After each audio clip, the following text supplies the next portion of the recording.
So we're on our way, but we still got a big empty box where messages should be. So how about we make that component? I'm going to call it MessageList. New file, capital M message, capital L list.js. And what do we think? I don't think it needs its own state probably, so we're going to do it that way again. So just import React from React. Const message list equals arrow function. We still capitalize it. It's still a component. Before I forget, I export it. Still need to export it. Export default message list.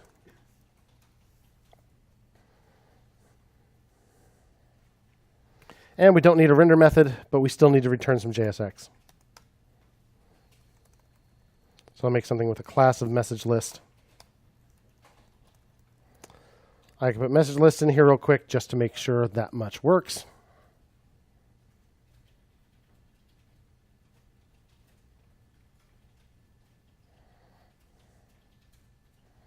And where are we importing this?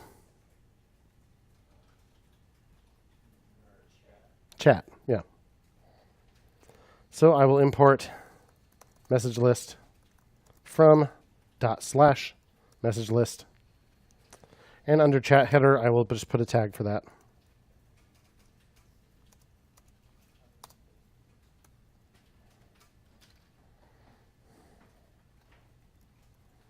And there it is. Message list. But that's pretty boring. We already know some tricks for taking an array of things and spitting them out, right? We've done it twice now, depending on how far you got in your homework. We did it in React Robots on CodePen, and you may have done it with your clickbait on Dwarf Underground. So let's do it now. Now, sooner or later, it's a pretty good bet that those messages are going to have to come from state somewhere. But for right now, just to get the whole map thing figured out, we can just make it a local variable here. So message list is a function. Nothing special about that. It's just a function. So while we have a return statement that returns some JSX, we can do whatever we want before the return statement. It's still just a function. So how about we just make a local variable? Const messages equals an array. And it's not just going to be an array of strings, right? There's more to a message than that, right? It has a user ID. It probably has some unique identifier, whatever else. A username. So it's going to be an array of objects, just like our spell book. So let's give each one an ID, like one, I don't know, comma, username, like dstruce. And the message is going to have a body.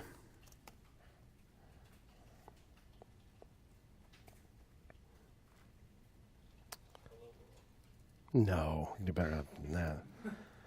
Chatting up a storm, yo. I like my trailing commas. Let's put another message in there. One message is awfully lonely. Go ahead and put in my trailing comma. ID 2, why not? Username, D Palazzo. That's her. Body. This guy is so annoying. I hate my job. Well, that's not very nice. That says D Palazzo.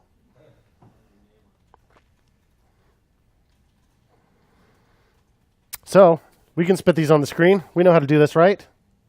We're old pros. How do I do it? Say that again? Maybe. And you said map. I like map better. We can do it. So, we need a JavaScript expression in here. So just put it in between some curly braces.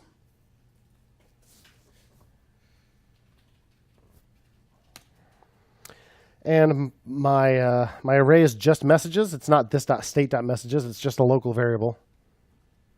Just messages.map, which is going to pass each message in as an argument, right?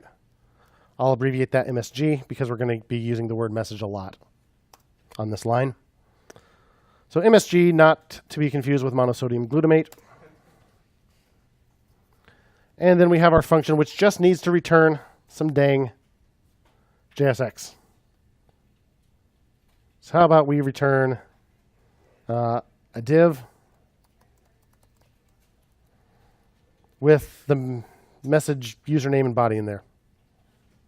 So I can just put curly brace msg.username colon msg up curly braces, right? msg.body. Don't need the word return because it's a one-liner. Don't need the curly braces because it's a one-liner. Don't need the parentheses around the argument because there's only one. And that's how our functions work. So we end up with nice lines like this. Does it work? Yes, here they are, but I get a warning. Yeah. When you write like a tag like div, how do you autocomplete that? It depends on your keyboard shortcuts in your editor. If you look at the tools section of the website, I have my keyboard shortcut there. I use Control Spacebar so that it doesn't use any of the other autocomplete stuff. So I have a separate shortcut for that. But it totally works in here the way that it works in HTML if you have configured yours like mine. So there's another change you have to make to your settings, but that is on the tool section of the thing. Yeah. Why are we making this class stateless? Since like we only have to update the state every time someone sends a message. Yes, but I'm not going to do it inside this component. So yeah, we'll answer that question about why I made that decision when we get there. So right this second, it's working fine. I see both of my messages, but I get this nasty looking warning. Each child in an array or iterator should have a unique key prop. If you say so. We know what a prop is, right? Check the render method of MessageList. See this in the documentation for more information. Documentation for React is super good, and the error messages are often quite helpful like this. So it tells us exactly what to read in the documentation. So here we go, keys. Keys help React identify which items have changed, are added, or are removed. Keys should be given to the elements inside the array to give the elements a stable identity. And it shows an example here. We have an array of numbers. We map over numbers just like we're doing, except ours aren't numbers.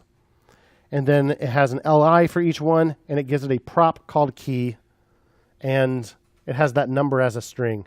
So the idea here is that each one should have a unique value because it makes it easier for it to figure out which ones have changed. And we know React likes to be efficient and change as little as possible. If we don't put keys on these, if something changes, it's just going to redraw the entire list, and that slows it down. We're talking about a very small slowdown in a simple case like this, but on a big app, it could make a difference. Things are just not going to be quite as snappy. It's going to redraw too much of the page, and we just don't need to waste resources like that. So the best way to pick a key is to use a string that uniquely identifies a list item among its siblings. Most often you would use IDs from your data. So like here, todo.id. What do you know? Our messages have IDs.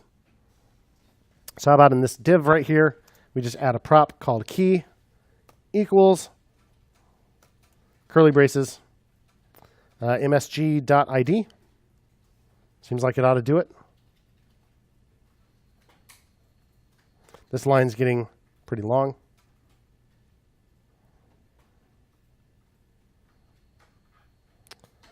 All right, they're still there, and I no longer have the warning. So that seems pretty cool. Get it?